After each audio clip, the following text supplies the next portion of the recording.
आफ्नो भाग्य रहेछ सुख पाउनु दुःख पाउनु तिम्रो भागमा कुन के छ मेरो भागमा पीडा पर्यो तिम्रो भागमा कुन के छ मेरो भागमा पीडा पर्यो साथीहरू धोएको मेसिनमा धोयो राम्ररी मल पनि गयो गएन यार कालो गरी त टिलिक्क भएको दाइ तर यो ऊहरू एक ठाउँमा जम्मा भएको होला कि फरहरू ए हामी त पुरा रेडी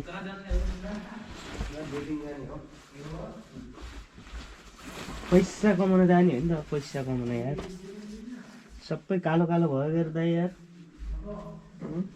सबै कालो कालो भयो के अरे हुन्छ सब त मेरो सबै यही लाउनु मनी यो हावा छिर्दैन यो जकेट त हेर्नु त मेसिनमा धोएको सब एक ठाउँमा भएछ यार डल्लो पर्छ नि त मेसिनमा धुने होइन नि त्यो हो कम होला होइन यो भित्रपट्टि यत्रो कुटुल्का उठा जस्तो भयो यार पानीले पुस्ने खाले होला यो पानी लाउने अनि सरसर सरसर सरसर गर्ने के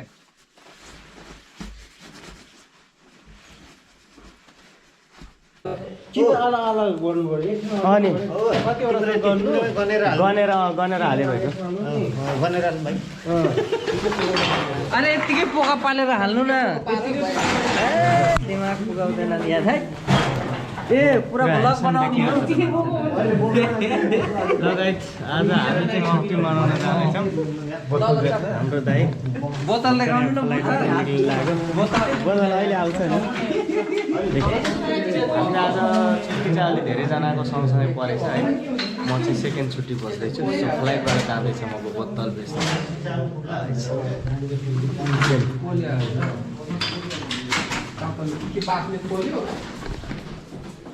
थाहा छ तपाईँहरूलाई कहाँ बेच्छ अन्त अघि मैले बुढोलाई त सोधेको त ल त्यो आर्मी ब्यारेक लिएर भन्थ्यो पछाडिबाट जाम यार यताबाट यताबाट धेरै घुम्नु पर्छ के यताबाट घर पछाडि गर्नु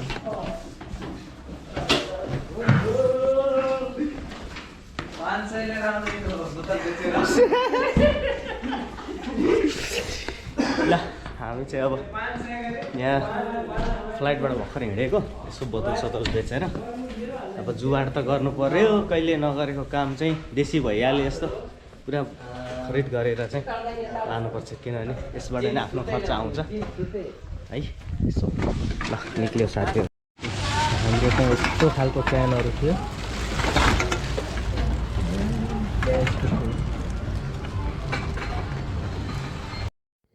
यो चाहिँ रिसाइकलको चिन्ह हो यस्तो भएको बोतल मात्र बिच्छ ल सबैजनालाई नमस्ते म हो रविन र आज छुट्टीको दिन चाहिँ यसो घुमौँ भनेर निक्लिन थालेको यहाँ सबजनालाई स्वागत छ कसले कहाँ कहाँबाट हेर्दै हुनुहुन्छ कृपया मेरो यो युट्युब च्यानलमा नयाँ भएको भए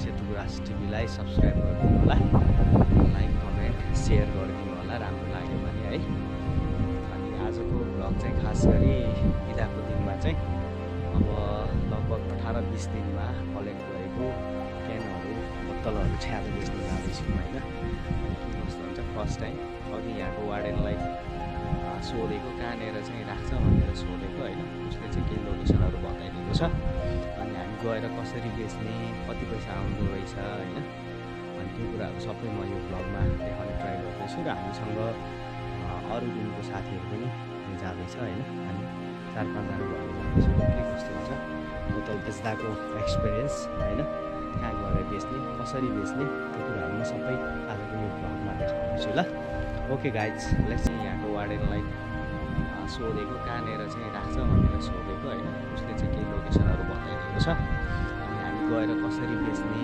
कति पैसा आउँदो रहेछ होइन अनि त्यो कुराहरू सबै म यो भ्लगमा देखाउने ट्राई गर्दैछु र हामीसँग अरू साथीहरू पनि जाँदैछ होइन हामी 4-5 जना भएर जाँदैछौँ के कस्तो हुन्छ बोतल बेच्दाको एक्सपिरियन्स होइन कहाँ गएर बेच्ने कसरी बेच्ने त्यो कुराहरू म सबै आजको यो भ्लगमा देखाउँदैछु ल okay guys let's go hello guys good morning सबजनालाई नमस्ते अब रोमानियाको जिन्दगानी यस्तै चाहिँ हेर्नुहोस् लाज मानेर भएन तर दाइ एउटा कुराले ठिकै पनि हो नि, यो फोहोर पनि कम हुन्छ नि त है।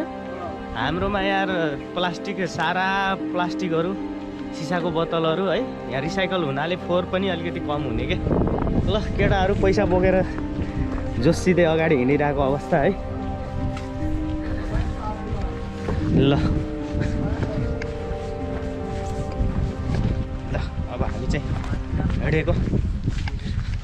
राजेश भाइ ल यो हाम्रो यो यसो गेस गर्नुहोस् त यो कति रुपियाँ जति आउला यसबाट? यो रोमानियाको आउँछ होला 300 कति? 500 500 त बहुत यार, त्यो अनएक्सपेक्टेड भइगयो यार, आशा नगरेको भइगयो त्यो होइन। तर 100 त अलि नआउला, मेरो गेसमा चाहिँ लगभग 80 रुपियाँसम्म आउँछ होला। 80 रुपियाँसम्म आयो भने छुट्टी मिल्ने। अघि मैले बिहानै चाहिँ एउटा यहाँको हाम्रो त्यो वार्डन बुढो थिएँ, त्यहीले चाहिँ यहाँ पछिबाट जा भनेर भन्दै थियो लोकेसन चाहिँ। अनि हामी यहाँ घरको पछाडिबाट जाँदैछौँ, पछाडितिर साथीहरू। अनि यहाँ पछाडितिरबाट यतातिर चाहिँ आर्मी ब्यारेक छ, पछाडितिर त्यहाँ पारी चाहिँ यो टावर कोनिएर जाने भन्दै थियो। पुरा यो हाम्रो बोतल चाहिँ जाँडको पास गर्न जस्तो भयो त यार है। कोका कोलाहरू मासला त्यो ड्रिङ्क्सको रक्सीको समेत छ, रक्सीको बियरको। यहाँ त सिसा पनि रिसाइकलमा जाँदो रहेछ होइन। अनि सुरुमा यसो नेपाल हुँदाखेरि टिकटकहरू देखिन्थ्यो है। अनि बोतल बेच्ने भन्दाखेरि कस्तो लाग्ने कि है। तर घर छोडेर आइसकेपछि नसोचेको काम पनि गर्नुपर्छ, जे परिआयो त्यही गर्नुपर्छ छोरा मान्छेलाई होइन। अहिले आफै बोतल खेरेर यसरी बेच्ने भयो यार, के गर्ने, पैसा आउँछ भने सब चिज गर्नुपर्ने है। थोरै भए पनि यसो खर्च निक्लिँदो रहेछ होइन। त्यही भएर हामीले पनि काम गर्ने ठाउँबाट चाहिँ डेली 8-10 वटा 15-20 वटासम्म, एक दिन त हामी दुईजनाको 26-27 वटासम्म लिएको थियो। त्यही भएर हामी लिन्छौँ होइन। यसरी चाहिँ अब हामीले कति भयो आज हामी आएको त 19 तारिकदेखि काम गरेको, आज हामी 10 तारिक बधाई है। आज मार्चको 10 भयो। त्यो बिचमा हामीले जम्मा गरेको है। मासला गाउँमा हिँड्दाखेरि देशीलाई यस्तो कबाड खरिद्दै हिँड्छ, मासला भैया भनिदिन्थ्यो, पाक पार्दै हिँडेको। लास्टमा आफैमा विदेशमा आएर यसरी बोतल बोकेर हिँड्नुपर्ने भयो जिन्दगी। बालेन सरकार जिन्दाबाद। अब बालेनले के गर्छ कि भन्ने छ है। अब नेपालमा आएर पैसाको लागि हामी नेपालीले केसम्म गरे छैन, के दुःखसम्म भोगेको छैन। दाइ कस्तो लागिरहेको तपाईँलाई चाहिँ आज यसो विदेशमा आएर यसरी बोतल बेच्न गइरहँदाखेरि?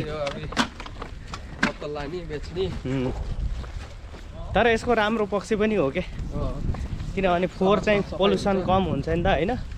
यस जहाँ कतै बोतलहरू हुँदैन, यो प्लास्टिकको सिसाको। अनि म तपाईँलाई चाहिँ यो मेरो भ्लगमा चाहिँ देखाइदिन्छु। सुरुमा आउने साथीहरूलाई चाहिँ थाहा पनि हुँदो रहेछ कि बोतल भन्ने बित्तिकै चाहिँ के सबै खाले बोतल हो त भन्ने पनि हुनसक्छ। यसको चाहिँ रिसाइकलको एउटा चिन्ह हुन्छ, त्यो रिसाइकलको चिन्ह भएको चाहिँ सबै चिजहरू चाहिँ बिग्दो रहेछ। अब हामीले सुनेको अहिले केनको एउटा बोतलको 50 पैसा पाउँछ भन्छ, 50 बानी भनेको। अब नेपालीले चाहिँ 14-15 रुपियाँ भनौँ न, यतातिर भन्दै थियो। यो आर्मीको बिल्डिङदेखि अलिकति अगाडितिर भन्थ्यो कि बुढोले। आर्मी बिल्डिङ यता छ, यहाँदेखि अगाडितिर भन्दै थियो। सोध्नुपर्छ हामीले चाहिँ कहाँनिर हो। एक दिन के 6 वटा खेरेर उसमा राखेको थिएँ, लकरमा राखेको थिएँ यार। 6 वटा क्यान एकछिनपछि आउँछु र त स्वाट्ठै टाप यस्तो लगिदो रहेछ या केटाहरूले। त्यो फेरि हाम्रो नेपालीकै काम हो यार।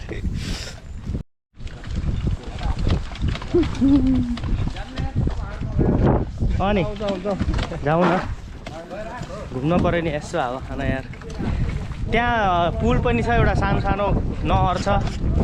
हामी चाहिँ हिँड्दै अहिले 10-15 मिनटमा अब यहाँ बोतल हाल्ने ठाउँमा, बोतल बेच्ने ठाउँमा आइसक्यो, हाइवेमा आइसक्यौँ है पछाडि हामी चाहिँ अब ठाउँमै आए जस्तो छ यता ठाउँमै आए जस्तो छ यही ठाउँमा अरे है बोतल फाल्ने चाहिँ यही हो भन्छ केटाहरूले अगाडि गइसक्यो यो ठाउँमा चाहिँ हो भनेर भन्छ है यो अब हामी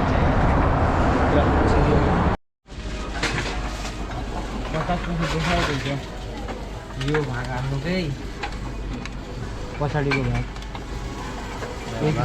कोही कोही त 1 रुपियाँ पनि प्लस गर्दै गर्दै जान्छ अब 50 प्लस हो जोडिँदै जाने लिन्छ दीर्घ सहित लिन्छ ल पैसा बढ्दै गर्छ है 2 रुपियाँ भयो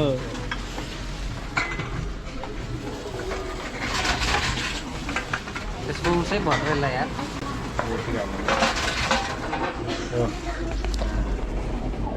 कुचेर होला यिनीहरूले हामी चाहिँ बोतल हाल्ने ठाउँमा है यसरी चाहिँ साथीहरूले हालिरहनु भएको है भाइ कुच्चेको चाहिँ नहाल्दो रहेछ नराम्रो रहेछ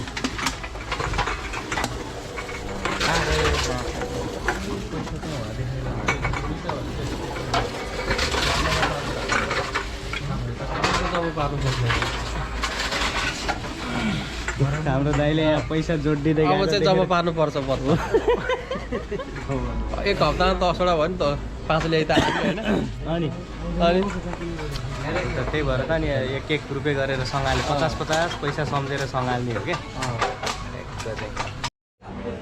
48-50 धेरै हुन्छ पैसा लौ अब बोतल बेच्न सुरु गरेँ सबभन्दा ठुलोबाट सुरु गरौँ है पहिला गरम पैसा झ्याम कम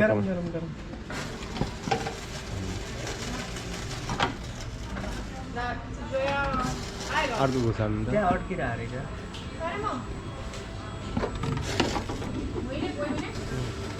पैसा चाहिँ यहाँबाट आउन सुरु गर्दो रहेछ हेलो फटाफट हालौँ भाइ पैसा कमाएको नि यहाँ भाइले यहाँ बत्ती बेचेर पनि पैसा आउँदो रहेछ के भयो पुचेर नहाल्ने अर्को हाल्नु त यस्तै हाल्नु शुद्ध कसरी हाल्नु यस्तै हाल्नु भयो यही होइन अघि लगाएर तान्नु पर्दैछ अब भयो त्यत्तिकै पनि जान्छ कुच्चेको पनि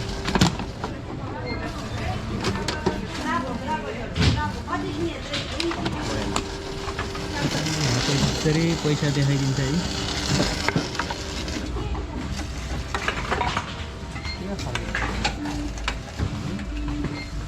धेरै पर नफाल्दा त्यति अड्डाइदिन्छ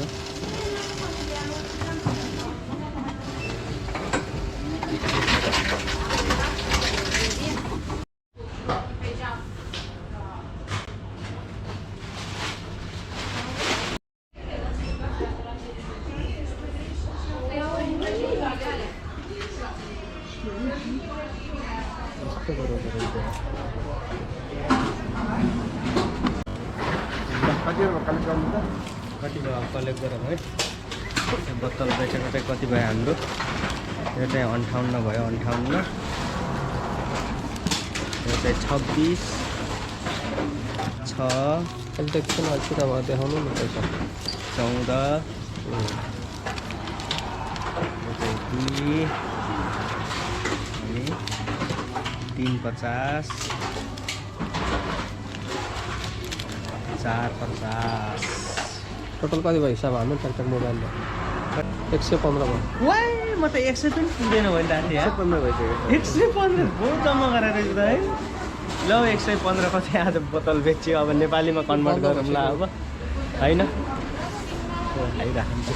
ल अब हामी चाहिँ यहाँभित्र ल गाइज हामी चाहिँ अहिले भर्खरै बोतल बेचेर आयो बोतल बेचेर चाहिँ हाम्रो लगभग 115 रुपियाँ जसो कलेक्ट भयो पैसा चाहिँ होइन लगभग नेपाली कन्भर्ट गऱ्यो भने चाहिँ त्यस्तै 35-36 सयको हाराहारीमा चाहिँ हामीले बोतल खेरेको रहेछ यो कति 20 दिनको अवधिमा चाहिँ होइन अनि यो रिसाइकल हुने खालको बोतलहरू बेचेको अनि केही सामान किनियो। त्यहाँ चाहिँ यस्तो हुँदो रहेछ, मैले सुनेको कतै कतै चाहिँ क्यास पनि दिन्छ अरे है, तर हामी गएको ठाउँमा चाहिँ थाहा भएन, हामी फर्स्ट टाइम चाहिँ सेल गरेको, त्यही भएर अब त्यहाँ चाहिँ क्यास पैसा नदिँदो रहेछ अनि त्यो बिल चाहिँ दिँदो रहेछ। अनि हामीले चाहिँ अब त्यहाँ त्यो बोतल बेच्ने ठाउँमै चाहिँ सामान किन्नु पर्दो रहेछ कि त्यो बोतल बापतको पैसाको, त्यो क्यान बेचेको पैसाको चाहिँ त्यही नै सामान किन्नु पर्दो रहेछ। सो हामीले चाहिँ एकैचोटि किनेन, हाम्रो लगभग 115मा हाम्रो लगभग 75 रुपियाँ चाहिँ हाम्रो बचेको छ। अनि केही सामानहरू चाहिँ हामी किन्यो, चामल खानको लागि, अरू त के नै हुन्छ र। अनि चामल दाल चाहिँ किनेको छ अनि 75 रुपियाँ चाहिँ बाँकी छ। र त्यो भुक्तानी चाहिँ एउटा रसिद जस्तो हुँदिदो रहेछ त्यो मेसिनले, त्यो चाहिँ हामीले जम्मा गरिराखेको छौँ होइन। अनि अब आवश्यक पऱ्यो भने यहाँ रुमको नजिकै हो, अनि रुमको नजिकै खुर्र आउने, अनि केही सामान चाहियो भने अनि लिने हो। यहाँ चाहिँ म देखाउँछु तपाईँलाई। यस्तोमा चाहिँ हाम्रो बिल जस्तो चाहिँ यो पैसा छ यसमा चाहिँ होइन, लगभग 75 रुपियाँ जति चाहिँ बचेको छ। अब केही सामान चाहियो भने चाहिँ यही आउने अनि फेरि किन्ने हुन्छ। हामी एकैचोटि किन खर्च गर्ने भनेर चाहिएको सामान मात्रै किनेको छौँ। चामल किन्यो, यो चामल चाहिँ किन्यो 6 रुपियाँको पोकायो चाहिँ 1 केजी। अनि दाल किन्यो होइन, अनि चामल, अनि एक थोरै चाहिँ प्याज पनि किनेको छ। यो कति ल्याएको छ, 1 रुपियाँ 86 पैसामा चाहिँ प्याज पनि किन्यो है। अनि अहिले चाहिँ हामी टक्क बोतल बेचेर आएर यहाँ पार्क जस्तो रहेछ है, रोडको छेउमा, हाइवेकै छेउमा। अनि टक्क बसेर अहिले घाम तापिरहेको छन्। छुट्टी यस्तै गरेर गयो आज चाहिँ। हाम्रो दाइ चाहिँ पारी, हाम्रो रुम पार्टनर दाइ पारी बस्नु भएको छ। एकजना दाइ चाहिँ यता बसेर कुरा गर्दै हुनुहुन्छ होइन। अनि म चाहिँ यहाँ बसेर टक्क घाम तापेर बसिरहेको।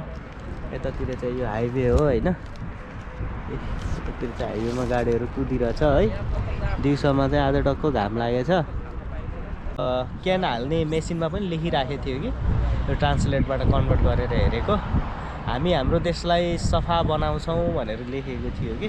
हाम्रो देशमा पनि जहाँ चाहिँ बोतलहरू फ्याँकेको हुन्छ है, सिसाहरू फुटेको हुन्छ, प्लास्टिकको बोतलहरू त्यस्तै फ्यालिएको हुन्छ, त्यस कारणले चाहिँ यो राम्रो पक्ष हो। त्यही भएर यहाँ चाहिँ त्यस्तो खालि त्यो बोतलहरू यताउता जहाँ चाहिँ देखिँदैन कि, किनभने यसले चाहिँ पैसा दिन्छ नि त मान्छेलाई यो कलेक्ट गर्यो भने। जसरी आज हामीले बेच्यौँ होइन, थोरै मनी भए पनि हाम्रो लागि त अब नयाँमा आएको हामीसँग खर्च गर्ने पैसा त भयो नि त केही हदसम्म होइन। त्यसले चाहिँ राम्रो पक्ष लाग्यो।